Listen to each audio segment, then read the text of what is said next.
అందరికీ నమస్తేనల్లా welcome to సాఫ్ శ్రీరామ్ ముచ్చట. తిరుమల ఎంకన్న లడ్డు అంటే ఎంత పవిత్రంగా చూస్తాం. ఏం కథ, ఆ లడ్డు దొరుకుడే మా భాగ్యం అనుకుంటాం. నీసు కౌసు తిన్నా కూడా లడ్డు దగ్గరికి పోకుండా ఉంటాం. అసొంటి లడ్డూలు తయారు చేసేందుకు జంతువుల కొవ్వు వాడినరని ఖుద్దు ముఖ్యమంత్రి బాబుసారే రిపోర్టు బయట పెట్టే వరకు దేశమంతా బగ్గుమంటున్నది. అటు రాజకీయంగా కూడా వైసీపీ ఇరుకునబడ్డట్టు అయిపోయింది. మరి రాజకీయంగా వైసీపీని ఇరికిద్దామని వేసిన ప్లానా, జగన్ క్రిస్టియన్ అని హిందువులను వైసీపీకి దూరం చేద్దామని కుట్రనా? జగన్ అన్నను దెబ్బతీసేందుకు వేసిన పన్నాగమా ఏంది అన్నది తెలియదు. కానీ చంద్రాల్ సార్ మాట్లాడిన మాటలు ఇప్పుడు మంటలు పుట్టిస్తున్నాయి.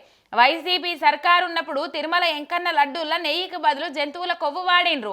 ల్యాబ్ రిపోర్ట్ కూడా అదే చెప్తాంది. చేప నూనె, బీఫ్ కొవ్వు వంటి జంతు కొవ్వును లడ్డు తయారీలో వాడి తిరుమల లడ్డూను అపవిత్రం చేసిండ్రు. కోట్ల మంది భక్తుల నమ్మకాన్ని దెబ్బతీసిండ్రు. నాకు ఆఫీసర్ల సంగతి చెప్పినప్పుడు కలుక్కుమన్నది. అట్లెట్లా చేసిండ్రంటే నెయ్యికి ఖర్చు ఎక్కువైతుందని జంతువుల నూనె వాడిండ్రు సార్ అని చెప్తే నాకు షాక తిన్నంత పని అయింది. గింతకు తెగిచ్చిండ్రా వైసీపీ వాళ్ళని బాధపడ్డా. కానీ మేము రాగానే తిరుమల ఎంకన్న లడ్డు తయారీలో నాణ్యత పెంచినాం. కర్ణాటక రాష్ట్ర సర్కార్ నడిపించే నందిని డైరీ నుంచి నెయ్యిని తెప్పిస్తున్నాం అనుకొచ్చిండు. ఇక సారు మాటలిన్న వైసీపీ వాళ్ళు బాబు సారు మీద నిప్పులు కురిపిస్తుండ్రు. దమ్ముంటే నిరూపించాలి. తడి బట్టలతోటి గుళ్ళె జొర్రి ఎంకన్న మీద ప్రమాణం చేద్దాం బాబు, నువ్వు సిద్ధమేనా అని సవాల్ ఇసురుకుండ్రు. ఇక అటు బీజేపీ వాళ్ళు, హిందూ సంఘాల వాళ్ళు కూడా బగ్గుమంటున్నారు.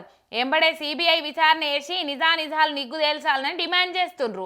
దేశమంతా హిందూ సంఘాలు జగన్ మీద నిరసనకు దిగినాయి. జగన్ మీద దేశద్రోహం కేసు పెట్టాలని డిమాండ్ చేస్తుండ్రు.